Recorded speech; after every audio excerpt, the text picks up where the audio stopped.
So, Father Beck, Yes. what do they believe will happen as the clock strikes 6-ish? Now, by the way, it's 6 in your time zone. In my time So zone. it's going to happen on the West Coast at 6, but then you have to wait till it happens. It's going to go across, ripple effect. No, it'll happen on our 6 here. No, but then it'll ripple effect. So you'll be able to Oh. see it happening elsewhere as it happens. Oh, It'll I be see. delayed. So it's 6 wherever you are, your local time.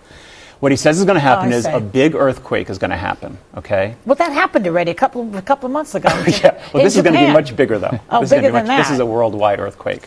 The righteous are going to be taken up in the rapture. Yeah. And those who are not saved are going to be left writhing on the earth floor, and there will be damnation for them. Really? So what Yes. category are you in? I don't. The funny thing is, they're saying like 114,000. Yeah. That's it, are saved. That's like one block in Brooklyn. That's nothing. That's So- my building. Exactly. So you kidding me? How many of us are not Joy, getting I- in? Max, Yeah, Go ahead. I think you can stick with your. I think you can stick with your Scrabble game. I wouldn't change your schedule, and I think I probably ought to go ahead and pay my cable bill. I do. I really do believe in the return of Christ, but I really do believe that no one knows when He's going to return, and if somebody says it's going to be a specific date, then what we know is that date is not the day. It could be Friday, it could be Sunday, but I think Saturday is not going to happen. but Max, I understand that some believers are holding rapture parties and that you believe in the rapture. Are you holding a rapture party? Well, and who's catering it? And what kind of food do you serve? Yeah. And I guess you could eat anything you'd want, right? I mean, there's no Yeah, might concern as well. about diet at that Right. kind of party.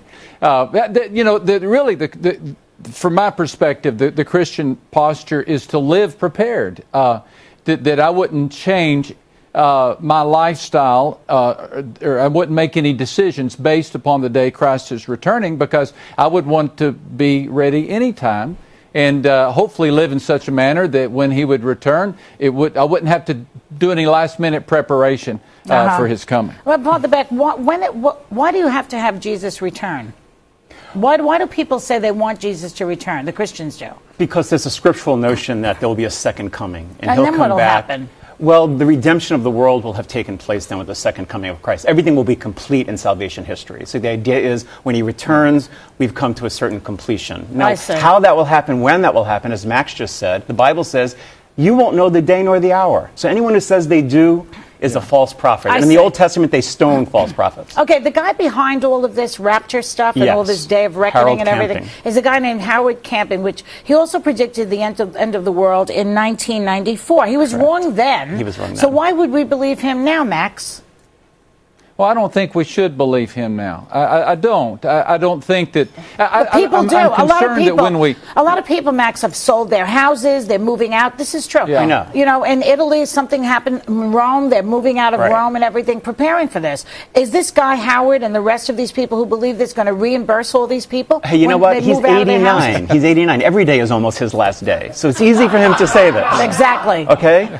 You know, it's funny. What's his name? Stephen Hawking has recently said. You know, who Stephen Hawking is, right? The great neuroscientist or something. He's the most brilliant. He communicates through a computer. He has ALS. He cannot function from the neck down. Yet he got married 3 times. I don't know. You know, men can find a woman no matter what. The Not guy demanding. cannot communicate from the only from the neck up, and yet he's married 3 times. Cerebral. It's unbelievable. But he says that people who believe in an afterlife in heaven are just afraid of the dark. Your response?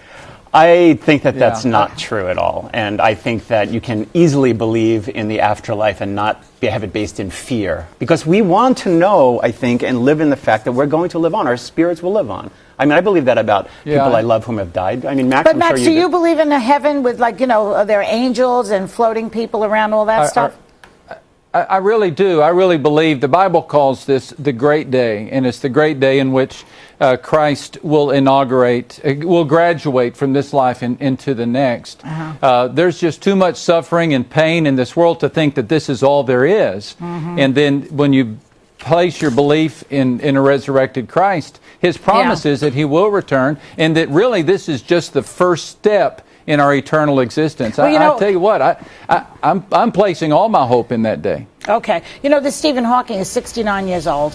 He has had ALS since he's 21 years old. If anybody should believe in an afterlife, it's him, and he doesn't.